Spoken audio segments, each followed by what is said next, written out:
Hello friends, स्वागत आहे तुमचं माझ्या चॅनलमध्ये. थंबनेलवरून तुम्हाला समजलंच असेल की मी आलेली आहे सासरी. हे आहे माझ्या सासरचं घर. आम्ही शेतामध्येच घर बांधलेलं आहे. आजूबाजूला हे पूर्णपणे शेत आहे.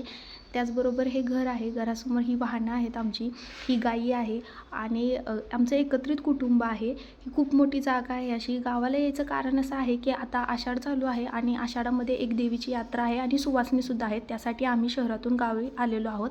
हे आहे माझ्या सासरचं घर. आता मी तयार होऊन आम्ही निघालेलो होतो म्हसवडला बाजार आणण्यासाठी. जी काही उद्याची यात्रा आहे ती पार पाडण्यासाठी. हे आहेत माझे सासरे आणि शनाया इथे त्यांच्याबरोबर खेळत होती. शनायाला खरं तर गावाला खूपच भारी वाटत होतं तिथे, कारण सगळेजण होते तिची काळजी घेणारे आणि त्याचबरोबर जे घरातले गायगुरे होते ना, त्यामुळे ती तर खूपच खुश झाली होती. त्यानंतर ना आम्ही तिला घेऊन निघालो होतो म्हसवडला बाजारामध्ये साहित्य आणण्यासाठी.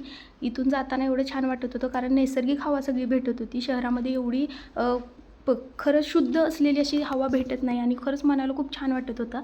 हे आहे म्हसवड. म्हसवडमध्ये पोचल्यानंतर आम्ही बाजार घेतला, पण त्याचा मला व्हिडिओ काढता आलेला नाही, त्यामुळे मी काय अपलोड करू शकले नाही. नेक्स्ट व्हिडिओमध्ये तुम्ही नक्की बघा की देवीची यात्रा कशी झालेली आहे आणि सुवासनी वगैरे कशा झालेल्या आहेत, सगळं जेवण वगैरे. तर त्या व्हिडिओमध्ये मी सगळं काही अपलोड केलेलं आहे. हे आहे म्हसवड आणि हे म्हसवडचं बस स्टँड आहे. आम्ही पूर्णपणे म्हसवडमध्ये फिरलो. जे काही साहित्य यात्रेसाठी लागणार होतं ते घेतलं आणि परत घरी निघून आलो.